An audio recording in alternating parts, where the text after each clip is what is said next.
আপনারা দেখছেন Bengal Times নাও, সংবাদ মানেই সত্য। নমস্কার, আমি সর্বভারতীয় তৃণমূল কংগ্রেসের এক সাধারণ সৈনিক কুণাল ঘোষ।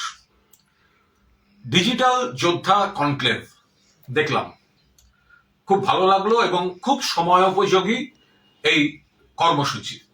আমাদের সকলের প্রিয় নেতা, আমাদের সেনাপতি, সর্বভারতীয় সাধারণ সম্পাদক অভিষেক বন্দ্যোপাধ্যায়, তার বক্তব্য মন প্রাণ ছুঁয়ে গেল। এতজন তরুণ তুর্কি, সেটা অত্যন্ত পজিটিভ ইঙ্গিত দলের পক্ষে। আমার পা যদি সুস্থ থাকতো, হয়তো আমিও গিয়ে পেছনের সারিতে বসে, নিচে কোথাও বসে আমি পুরোটা দেখতাম। এখন পুরোটা দেখেছি, যেটা ডিজিটালি দেখা সম্ভব। আমার শুধু একটাই কথা, যে একদম ঠিকভাবে আজকের বক্তারা গাইডলাইন দিয়েছেন, গাইডেন্স দিয়েছেন, এবং সেটা যদি সকলে একটু অনুসরণ করেন তাহলে খুব ভালো।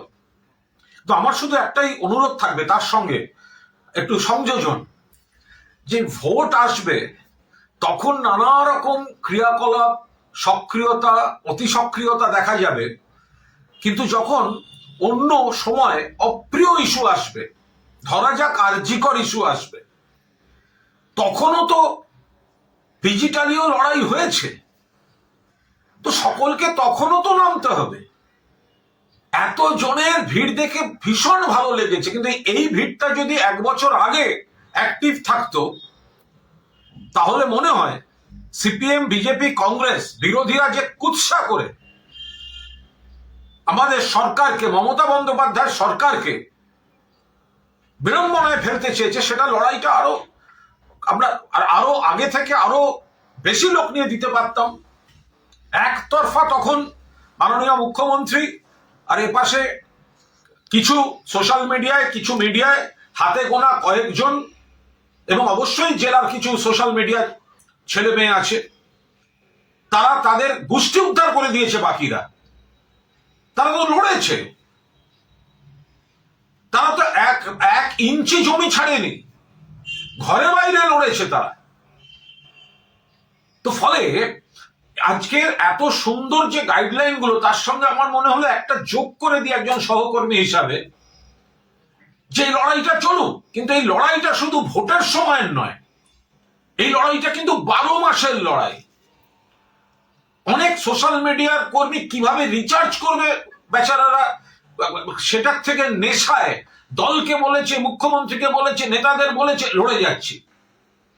এবং খুব দুঃখের বিষয়, এখনো দলের, যখন আমরা শাসক দল, পশ্চিমবঙ্গে আমার শাসক দল, আমরা উন্নয়নের কথা বলবো, আমরা বিজেপির বিরোধিতার কথা বলবো, বিজেপির খারাপগুলো বলবো, সিপিএম এর খারাপ মনে করাবো, কিন্তু যেহেতু আমরা সরকার পরিচালনায় কিছু অপ্রিয় ঘটনা এদিক ওদিক ঘটলে বিরোধীরা যখন সুযোগ নেবে, সেটাও তো আমরা দাঁড়িয়ে আমরা কমব্যাট করব।